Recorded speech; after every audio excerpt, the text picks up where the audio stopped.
most of our relationship, I measured love in advance. Not in flowers after a hard day. Not in grand speeches given at the right emotional moment. Not in anniversary captions or expensive weekends away. I measured it in whether I could think ahead of discomfort and remove it before it ever reached him. I learned what time his appetite turned sharp and irritable. I learned which kind of rice kept best if dinner had to wait half an hour. I learned how to keep fish from overcooking if his train ran late. I learned that if I chopped vegetables before I changed out of my work clothes, I could still get something warm onto the table before his key hit the lock. At the time, it felt romantic, or at least grown, the sort of care mature people build into the walls of a shared life. When Nolan and I moved in together, we were still telling the bright version of our story. He was finishing a licensing program that he swore would open everything up for him. I was working full-time at a medical scheduling office, with just enough energy left at the end of the day to keep our apartment from becoming a place neither of us wanted to come home to. His classes were awkwardly timed. His part-time shifts were worse. Most evenings he was out until after 7, which meant his whole day felt chopped into pieces. He would talk about how impossible it was to feel settled when every afternoon disappeared into commuting, classes, or work. And because I loved him, and because he said it with such exhausted sincerity, I started arranging myself around that instability. I got off work a little after 5. I would come home, kick off my shoes, stand in the kitchen for maybe 1 full minute, and decide whether I was tired enough to order something cheap or disciplined enough to cook from what we already had. Most nights, I cooked. Not because I was naturally domestic, not because I had inherited some sacred devotion to roasting things in ceramic dishes, but because money was tight. His program cost more than he admitted at first, and I knew the difference between a person arriving home to a lit kitchen versus a dark one. A lit kitchen says, someone expected you. A dark one says, fend for yourself. So I kept the kitchen lit. I made tray bakes, soups, lentil stews, lemon chicken, noodles tossed with garlic and greens, small casseroles I could stretch across 2 nights, breakfasts for dinner when the week got ugly, and once, during a month when we were both panicking about money, so many variations of beans and rice that I could have written a short textbook on spices as emotional camouflage. And every night, I timed it. That is the part people romanticize least about care. Timing.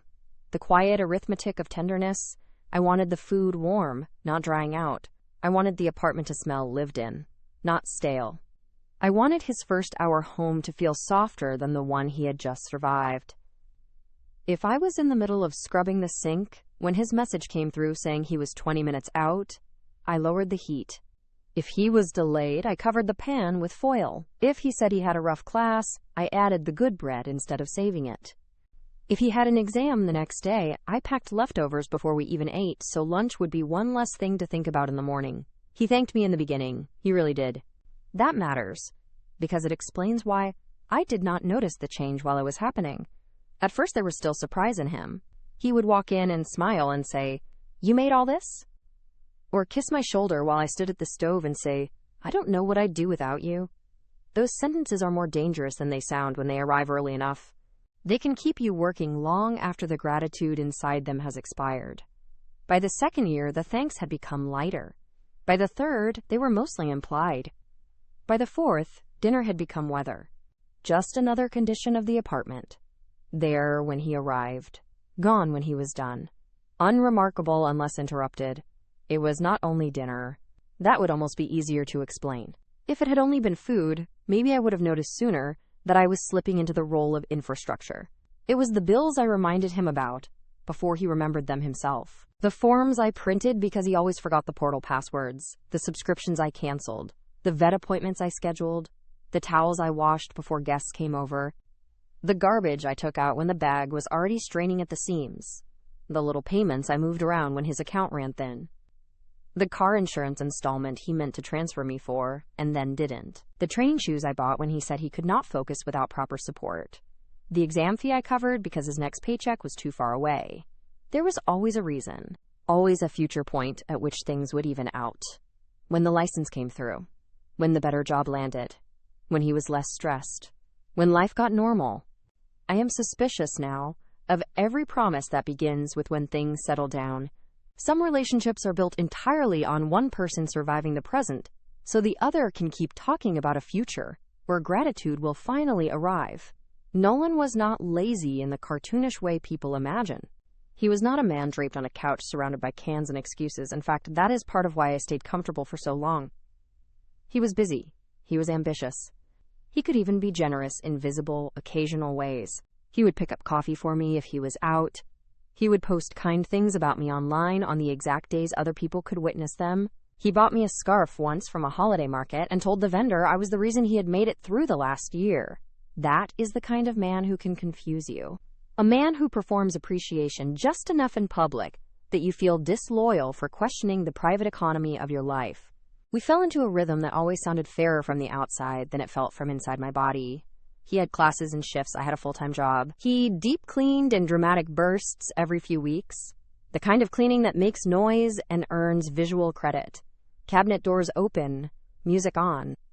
Vacuum dragged across the floor like an announcement. Spray bottles lined up on the counter like witnesses. I did the invisible maintenance. The wipe, rinse, replace kind of work. The work that prevents collapse, but rarely photographs well. If you let a bathroom get filthy and then spend 3 hours resurrecting it on a Saturday, everyone can admire the resurrection. If you clean the mirror before the toothpaste freckles harden, there is no applause because there is no before and after. There is only a room that never became disgusting enough to prove your effort. That was my category of labor. Prevention. Continuity. The sort of care that leaves no dramatic evidence, because the evidence is the absence of crisis. There were signs, looking back, small ones. The way he started saying us when he meant me. We should really remember to buy more detergent, after I had remembered every other time. We need to make sure the fridge doesn't get out of hand. After I had spent months quietly making sure it didn't. We should be more disciplined about spending, while I was the one saying no to lunches out, because I had already covered his prescription and the internet bill in the same week. I do not think contempt arrives all at once. I think it settles, like dust on top of routine. You do enough for long enough, and if the other person is not careful, they stop experiencing your care as a gift and start experiencing it as the natural order of things. Then any deviation feels like betrayal. The weekend it broke open, I had almost no margin left. Friday, I stayed late at work because another coordinator called out sick, and our referral queue was a mess.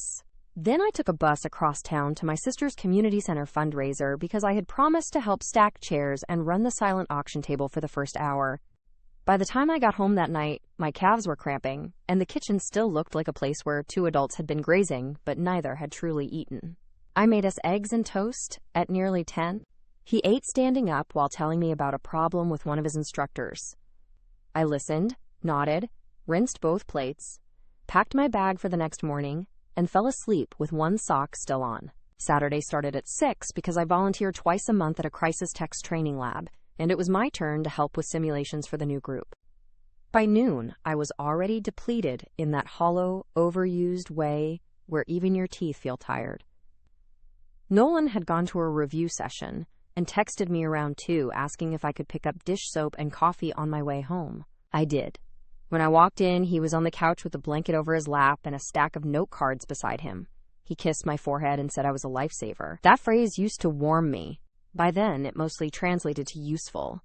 Still, I made pasta that night. Still, I grated cheese over both bowls. Still, I listened to him worry about whether one bad practical exam might delay his certification. Still, I told him he was going to be okay. Sunday should have been quieter. That was the promise I made myself. I had my mother's lunch at noon. Nolan had no shift, and I thought maybe we would both come home tired but gentle and spend the evening horizontally, each pretending Monday was not already climbing the stairs toward us. Lunch ran long. My mother asked too many questions about our finances in that cautious way parents use when they already know the answer but want you to say it first. Nolan was charming, as always. He can be dazzling in family settings.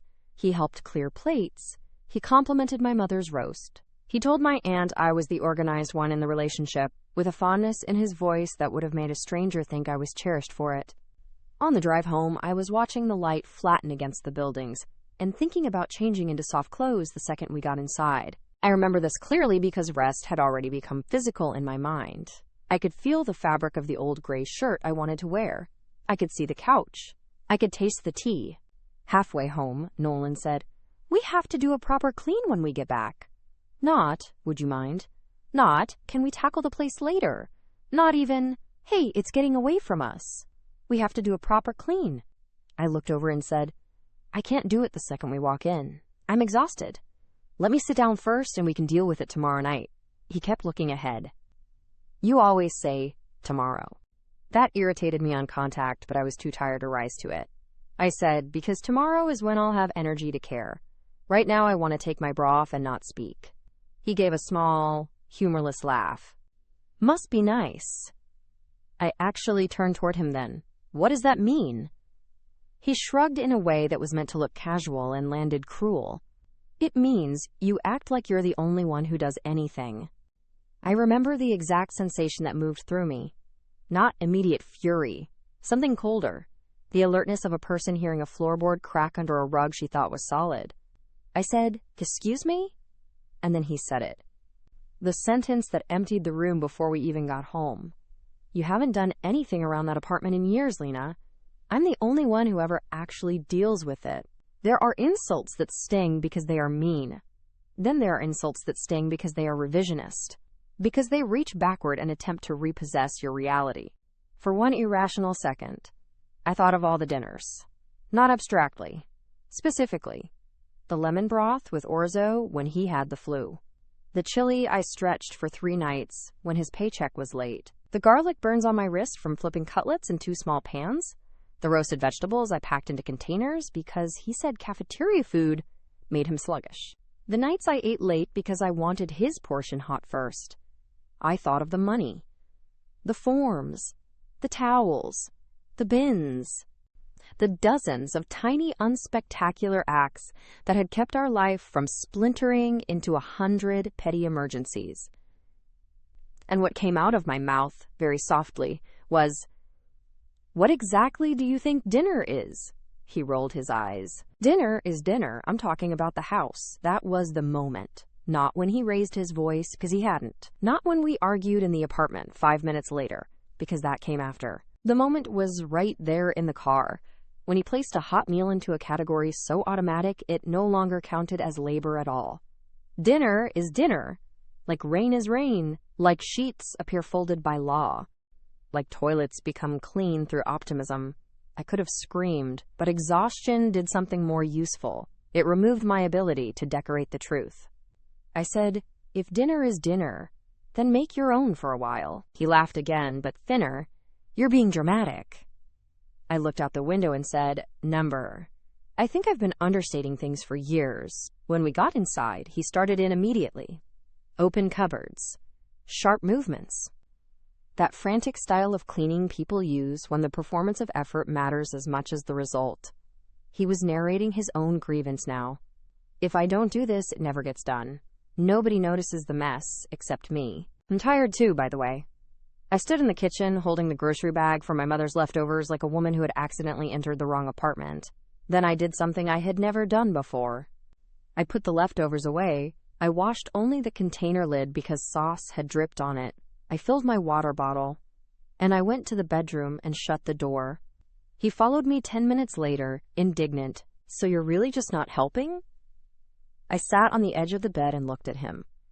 "I don't think you know what helping means. That should have led to a serious conversation. Maybe in a healthier relationship it would have.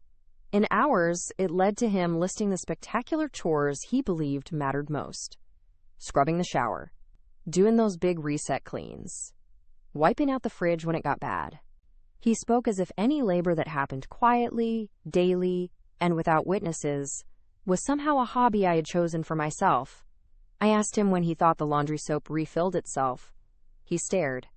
I asked who remembered his mother's birthday gift 3 years in a row. He said that was different.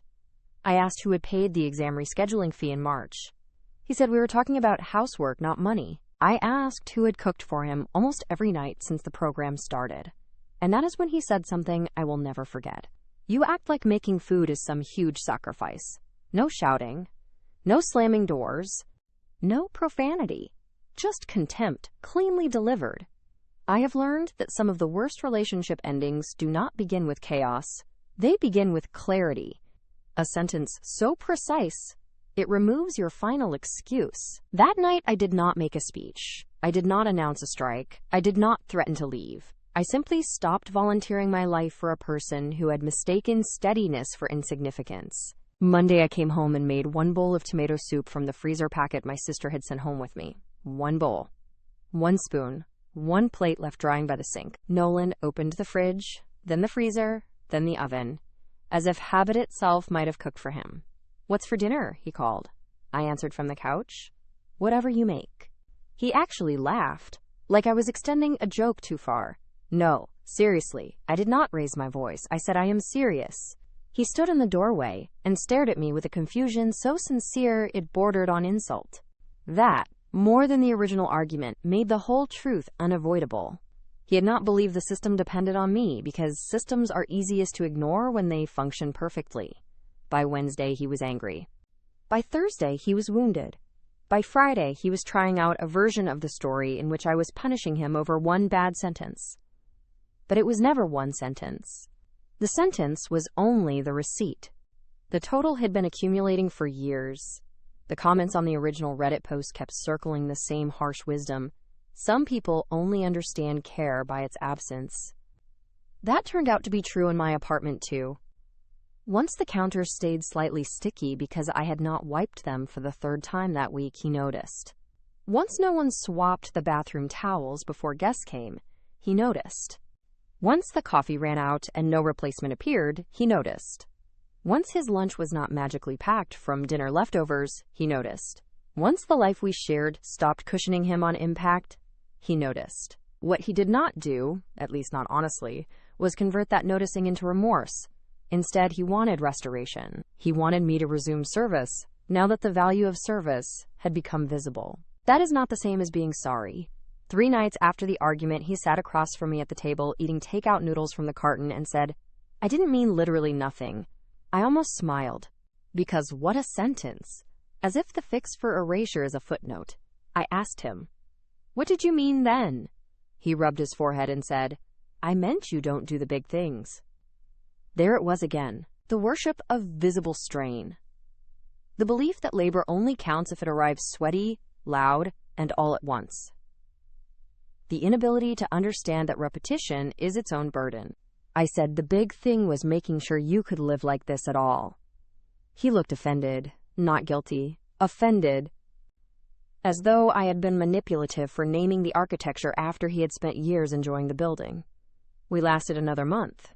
People always seem disappointed by that when I tell the story now, as if clarity should trigger immediate action, but I think a lot of endings happen in installments. First, you see the truth. Then you test whether the other person can see it too.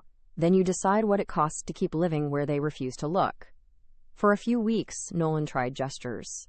He cooked twice, each time announcing the effort so heavily the meal came plated with grievance.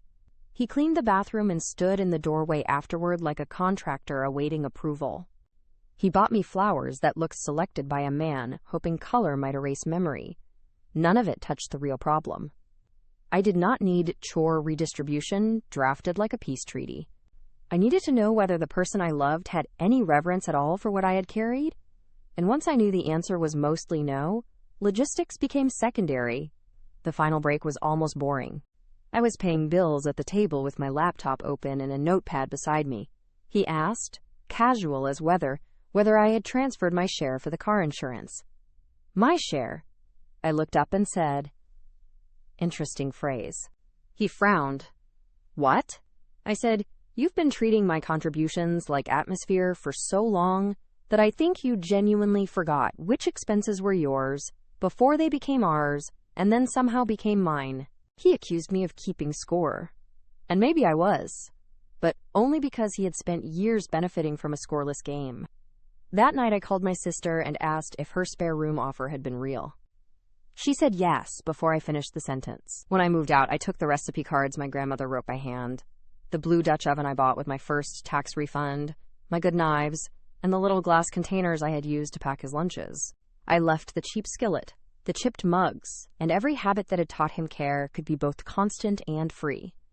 A week later, he texted, "I didn't realize how much you did until you were gone." I stared at that message for a long time, not because it tempted me, because it was too late and still, somehow, incomplete. He did not say, "I didn't realize how much I was taking." He did not say, "I turned your love into obligation." He did not say, "I made your care so routine that I mistook it for nothing." He said he didn't realize how much I did. As though the tragedy was his inconvenience. As though my absence had finally taught him the value of a service package. I never answered. Instead, I made dinner in my sister's kitchen. Just for myself at first. Pasta with blistered tomatoes and too much basil. I ate it at the counter while the window over the sink turned dark. There was no one coming home late, no one expecting warmth on arrival, no one treating the meal as the default setting of my affection. And for the first time in years, the food tasted like mine. Thank you for watching. If this story pulled you in, do me one favor. Hit like, subscribe, and turn on notifications so the next one finds you the moment it drops.